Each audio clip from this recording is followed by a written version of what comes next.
Otak dapat menampilkan gambar mental, tetapi gambar mental belum tentu bermakna. Otak dapat menyusun kata, tetapi kata belum tentu dipahami. Otak dapat mengaktifkan memori, tetapi memori belum tentu memiliki penyaksi. Maka persoalan kesadaran bukan berhenti pada pertanyaan bagaimana otak menampilkan informasi, melainkan naik menjadi siapa yang membaca informasi itu sebagai makna, siapa yang menyadari visualisasi itu sebagai pengalaman, siapa yang berkata, aku paham, aku merasa, aku sadar. Disinilah batas neuroscience mulai terlihat, karena global workspace mungkin menjelaskan bagaimana informasi tampil di otak, tetapi belum menjawab siapa pembaca makna di balik tampilan itu. Dan inilah gerbang kuliah teknologi metafisika hari ini. Otak boleh menjadi panggung, tetapi panggung bukan penonton. Otak boleh menjadi layar, tetapi layar bukan penyaksi. Yang kita cari hari ini adalah siapa pembaca makna. Assalamualaikum warahmatullahi wabarakatuh. Kembali hadir Mbah Mun Ajat Karimullah, pengampu channel Tasawuf Ilmiah Eksakta. Kami adalah pelaku atau pengamal tarekat Qadim atau praktisi spiritual yang memperjalankan kesadaran pada dimensi Qadim. Pada sesi sebelumnya kita telah membahas bahwa panca indera tidak membawa realitas secara utuh ke dalam otak.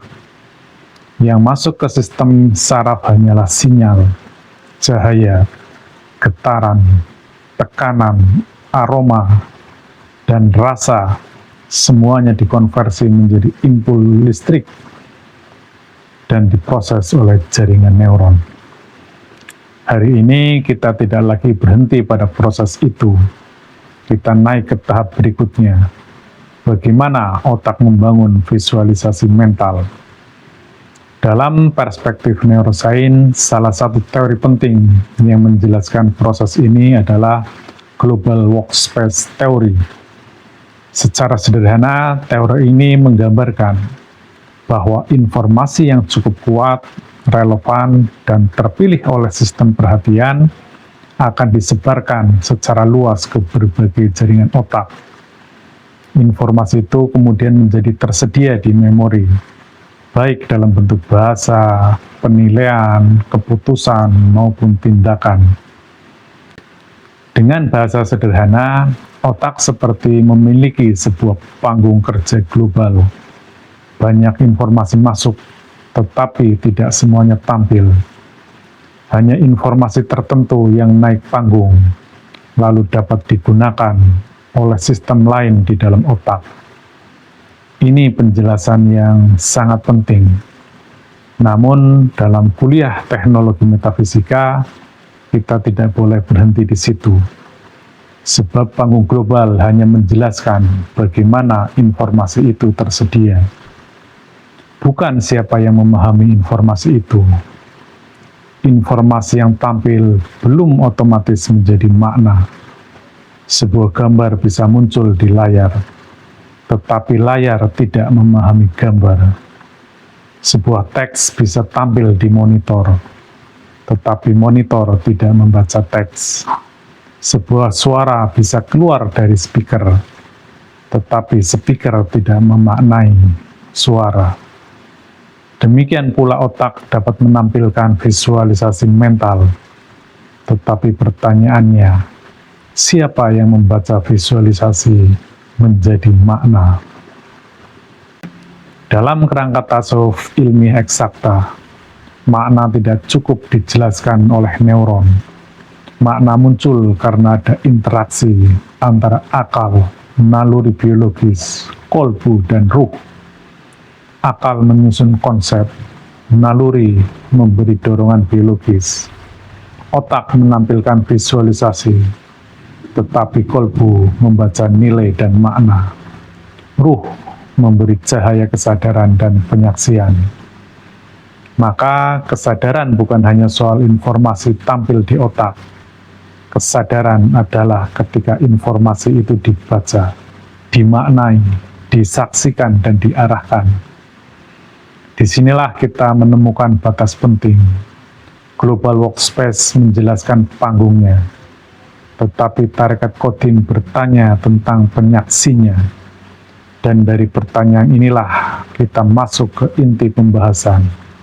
Siapakah pembaca makna di balik visualisasi otak? Baiklah, agar presisi pembahasannya saya sampaikan slide berikut ini. Slide ini menjelaskan bagaimana otak menerima input, memproses, dan menciptakan kesadaran dalam perspektif Global Workspace Theory.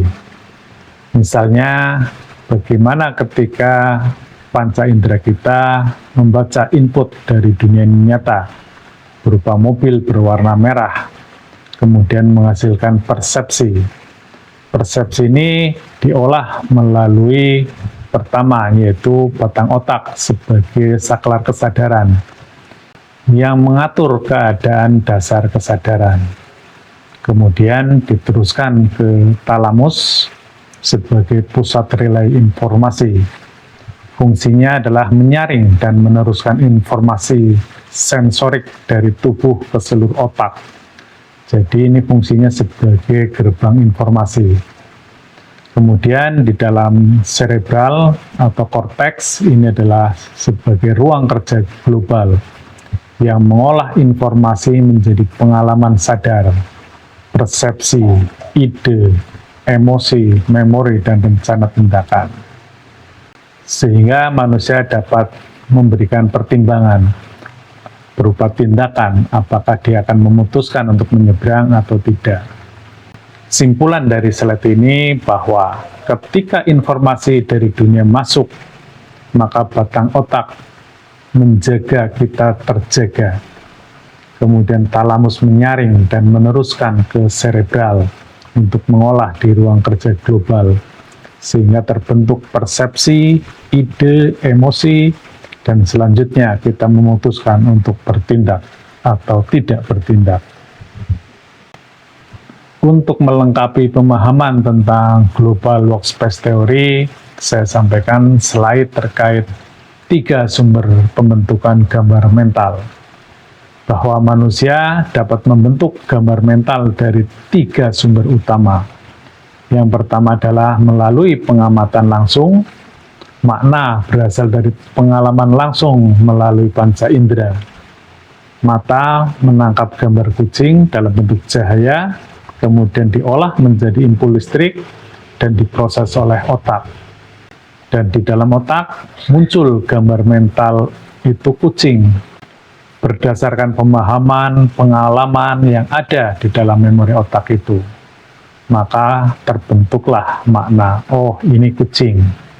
Ini adalah pengamatan langsung. Ada juga gambar mental itu muncul dari memori masa lalu, di mana makna berasal dari pengalaman yang tersimpan dalam memori.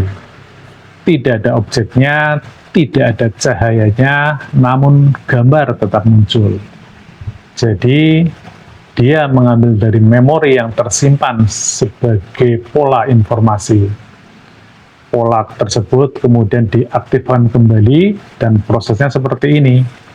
Muncul gambar mental rumah di masa kecil, disertai kenangan, perasaan, dan makna. Maka kemudian otak terbentuk gambar mental. Kemudian berikutnya, gambar mental juga bisa melalui input imajinasi masa depan, yakni makna berasal dari kombinasi informasi untuk membentuk kemungkinan baru. Di sini informasi tersebut bisa jadi belum pernah ada, belum pernah dilihat, namun dapat dibayangkan. Sehingga prosesnya informasi yang pernah dimiliki kemudian dikombinasikan secara kreatif, maka hasilnya muncul gambar mental. Dalam hal ini adalah kota terapung, disertai ide, prediksi, dan kemungkinannya. Dan otak membaca sebagai terbentuk gambar mental yang baru. Padahal boleh jadi di faktualnya tidak ada kota yang terapung, namun akal bisa memvisualisasikannya. Kesimpulannya, ketiga sumber ini bekerja melalui mekanisme yang sama. Informasi dirubah menjadi pola, pola berubah menjadi makna, makna diterjemahkan dalam gambar mental, dan itu dipahami sebagai pengalaman sadar. Namun yang perlu ditekankan juga bahwa kesadaran manusia bukan hanya membaca realitas, tetapi juga membaca memori dan kemungkinan. Pemirsa, berdasarkan hal tersebut, maka saya mencoba merumuskan akar permasalahan dan rumusan permasalahannya. Bahwa akar permasalahannya, otak itu hanyalah kumpulan impul listrik. Impul listrik tidak otomatis menjadi makna. Inilah yang dalam teori kesadaran menghasilkan hard problem of consciousness, masalah besar dalam kesadaran. Karena otak tidak mungkin menyadari dirinya sendiri. Dan korelasi otak tidak sama dengan sumber kesadaran. Berdasarkan hal tersebut, maka rumusan masalahnya yaitu: pertama, apakah otak benar-benar sebagai sumber kesadaran? Siapa sesungguhnya yang membaca impul listrik di otak? Dari mana munculnya makna dan pengalaman aku? Kemudian, apakah kesadaran butuh dimensi yang lebih tinggi? Jika otak hanya prosesor, siapa pengamatnya? Inilah yang akan kita bahas pada slide berikutnya. Berdasarkan permasalahan tersebut, maka hipotesa utamanya bahwa kesadaran bukan produk tunggal otak, melainkan hasil interaksi multidimensi antara naluri biologis, akal, kolbu, dan ruh. Otak adalah prosesor dan penerjemah, bukan sumber kesadaran. Selanjutnya, hipotesa turunannya adalah yang pertama, otak adalah prosesor, bukan sumber kesadaran. Yang kedua, panca indera hanya mengirim sinyal, bukan makna. Yang ketiga, makna membutuhkan pembaca, dan kesadaran bukanlah peristiwa tunggal. Dimensi lebih tinggi membaca dimensi yang lebih rendah. Dan yang keenam, kolbu adalah interface, ruh adalah sumber. Namun yang keenam ini akan kita bahas pada episode selanjutnya. Pemirsa, bahwa menurut teori global workspace, bahwa ruang kerja ini disupport dari proses bawah sadar otak, yakni bisa melalui input sensorik seperti panca indera maupun tubuh manusia. Kemudian sistem memori otak terkait dengan informasi masa lalu, fakta. Kemudian sistem emosi terkait dengan perasaan, takut, senang, sedih, dan sebagainya. Tiga hal inilah, yakni input sensorik, sistem memori, dan sistem emosi yang membentuk ruang kerja global. Disinilah gambar mental itu muncul, kemudian menghasilkan berupa kontrol motorik, berupa tindakan atau gerakan, kemudian pengambilan keputusan dan perencanaan, dan sistem bahasa terkait dengan berbicara atau teks. Yang menjadi pertanyaan adalah siapa yang melakukan fokus dan atensi ini? Siapa yang menyoroti ruang global ini? Jadi data di dalam otak ini ada miliaran impuls. Tetapi kenapa tiba-tiba kita berpikir tentang mobil? Kenapa tiba-tiba kita berpikir tentang rumah? Kenapa tiba-tiba kita ingin makan? Dan seterusnya.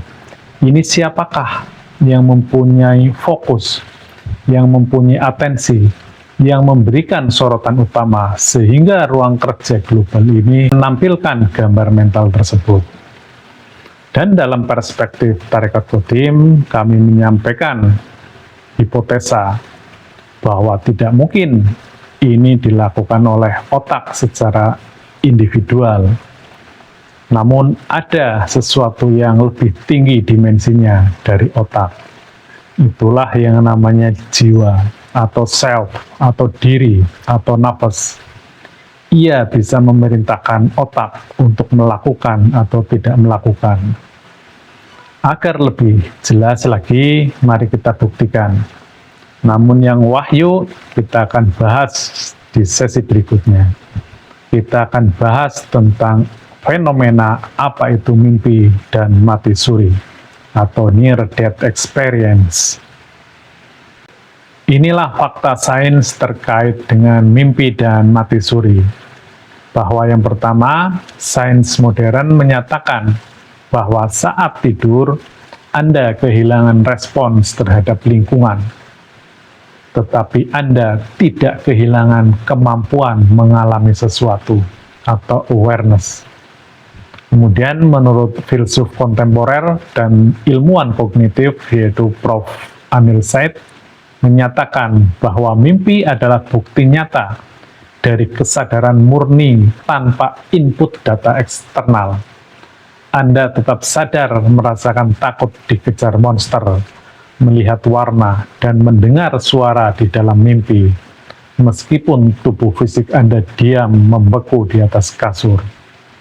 Sehingga kesimpulan mimpi dan near-death experience bahwa yang pertama, mimpi bukanlah bukti bahwa kesadaran itu mati, melainkan bukti bahwa kesadaran tidak tergantung pada dunia fisik.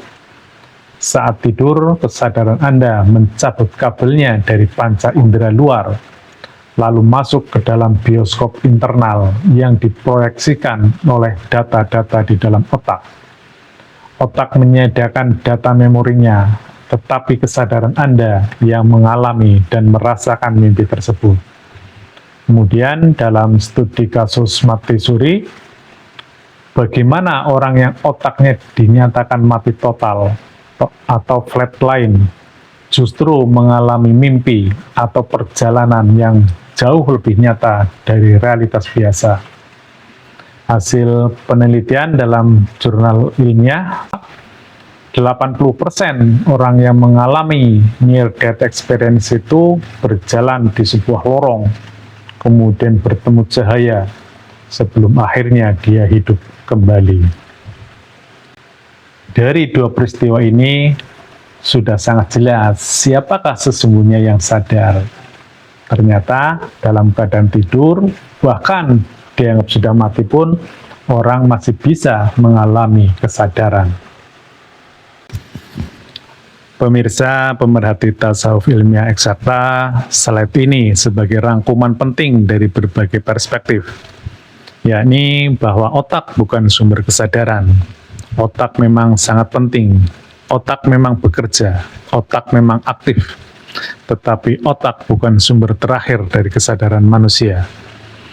Mari kita cermati slide ini secara utuh. Inilah tesis utama kita bahwa otak bukanlah sumber kesadaran. Mengapa demikian? Dari berbagai perspektif kita menemukan bahwa otak lebih tepat dipahami sebagai prosesor, penerjemah, dan workspace biologis, bukan sebagai asal mutlak kesadaran. Yang pertama, dalam perspektif neuroscience menjelaskan bahwa otak itu memproses sinyal. Semua data dari panca indera masuk ke otak dalam bentuk impuls dan aktivitas saraf. Ini benar. Namun yang ditemukan neurosains sebenarnya adalah korelasi aktivitas otak dengan pengalaman sadar. Bukan bukti mutlak bahwa otaklah yang menciptakan kesadaran. Bahkan teori seperti workspace global hanya menjelaskan bagaimana informasi tampil dan tersebar di otak. Tetapi teori itu belum menjawab pertanyaan terpenting, siapa yang membaca makna dari informasi yang tampil itu. Kemudian yang kedua, dalam filsafat kesadaran, di sini muncul persoalan besar yang disebut the hard problem of consciousness. Artinya, ilmu bisa menjelaskan proses fisik di otak, tetapi belum mampu menjelaskan mengapa proses fisik itu berubah menjadi pengalaman batin. Mengapa impul listrik bisa menjadi rasa sedih? Mengapa aktivitas neuron bisa menjadi rasa takut? Mengapa proses biologis bisa menjadi pengalaman aku? Jadi dari perspektif filsafat, proses fisik belum cukup menjelaskan siapa penyaksi dari semua pengalaman itu. Kemudian yang ketiga, ini sangat penting terkait dengan teori informasi, yang mengatakan bahwa data tidak sama dengan makna. Informasi bisa diproses oleh sistem, tetapi makna tidak otomatis muncul hanya karena data diproses. Komputer bisa mengolah data, tetapi komputer tidak otomatis memahami makna hidup. Jadi prosesor bukan penafsir terakhir. Kalau otak hanya prosesor biologis, maka pertanyaannya tetap sama. Siapa penafsir akhir dari seluruh informasi itu? Dan kemudian yang keempat ada fenomenologi, yakni perspektif ini mengajak kita kepada pengalaman langsung.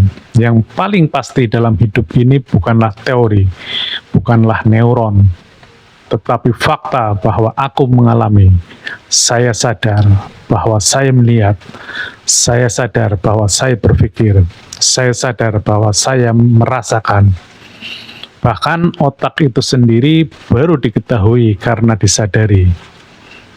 Artinya, kesadaran justru lebih primer daripada objek yang disadari, termasuk otak. Inilah sebabnya dalam gambar ini ditulis bahwa otak disadari oleh kesadaran. Selanjutnya dalam perspektif tasawuf ilmiah eksakta, bahwa manusia tidak hanya terdiri dari otak dan tubuh. Manusia adalah makhluk multidimensional yang di dalam dirinya ada naluri, akal, kolbu, dan ruh. Naluri adalah dorongan biologis seperti rasa lapar, takut, bertahan hidup, dan kebutuhan dasar lainnya. Akal adalah kemampuan berpikir, menalar, menyusun konsep, dan membaca logika. Dan kolbu adalah pembaca makna, pusat rasa, nilai, kedalaman batin, dan arah kesadaran. Dan ruh adalah sumber cahaya kesadaran, dimensi tertinggi yang memberikan penyaksian dan kehidupan maknawi. Karena itu, kesadaran bukan produk tunggal otak. Otak adalah prosesor, penerjemah, dan panggung biologis. Dan kesimpulan akhirnya bahwa kesadaran lahir dari interaksi lintas dimensi antara naluri, akal, kolbu, dan ruh. Berdasarkan uraian ini semua, bukan berarti saya sedang menafikan fungsi dari otak. Otak itu tetap penting, bahkan sangat penting. Namun posisinya harus tepat. Otak bukan sumber mutlak. Otak adalah alat kerja di alam biologis. Otak menampilkan informasi, akal menyusun konsep, tetapi kolbu membaca makna, dan ruh menyinari kesadaran. Berdasarkan interaksi ini, sesungguhnya kita telah melewati apa itu peran naluri dan akal. Oleh karenanya, di sesi selanjutnya kita akan fokus kepada kolbu dan ruh untuk mencapai kesadaran yang sesungguhnya. Demikian. Pemirsa pemerhati tasawuf ilmiah eksakta, setelah seluruh proses kita ikuti, maka kesimpulan besar sesi ini menjadi semakin terang. Otak memang luar biasa. Otak dapat menerima sinyal. Otak dapat memproses impuls. Otak dapat membangun visualisasi. Otak dapat menyebarkan informasi melalui jaringan kerja global. Otak dapat menghubungkan persepsi, memori, bahasa, emosi, dan tindakan. Tetapi semua itu masih berada pada level tampilan informasi. Yang belum terjawab adalah siapa yang membaca tampilan itu menjadi makna. Kesadaran tidak selesai dijelaskan dengan mengatakan informasi sudah masuk ke global workspace. Sebab setelah informasi tampil di workspace, masih ada pertanyaan yang lebih tinggi. Siapa yang sadar bahwa informasi itu sedang tampil? Disinilah posisi otak menjadi jelas. Otak adalah layar, akal adalah penyusun konsep, namun ada dimensi yang lebih tinggi yang memaknainya. Kolbu adalah pembaca makna, ruh adalah sumber cahaya kesadaran. Maka kesimpulan akhirnya, Global Workspace Theory membantu kita memahami bagaimana informasi tampil di panggung otak. Tetapi panggung itu belum menjelaskan siapa yang menonton, siapa yang memahami, dan siapa yang menyaksikan. Dan disitulah gerbang metafisika terbuka, karena kita bertanya, siapa pembaca makna? Kita sudah melampaui otak, kita sudah masuk ke wilayah kesadaran yang lebih dalam, wilayah kolbu dan ruh. Panggung otak boleh menyala, visualisasi boleh tampil, informasi boleh tersebar, tetapi tanpa pembaca makna, semua itu hanya pertunjukan tanpa penonton. Kesadaran sejati dimulai ketika informasi tidak hanya tampil di otak, tetapi dibaca oleh kolbu dan disinari oleh ruh. Itulah tesis besar yang akan kami sampaikan pada sesi selanjutnya. Ikuti terus channel Tasawuf Ilmiah Eksakta dalam sesi khusus teknologi metafisika yang memadukan sains, spiritual, dan kesadaran. Demikian, ilahi anta maksudi, waridhoka matlubi. Wassalamualaikum warahmatullahi wabarakatuh.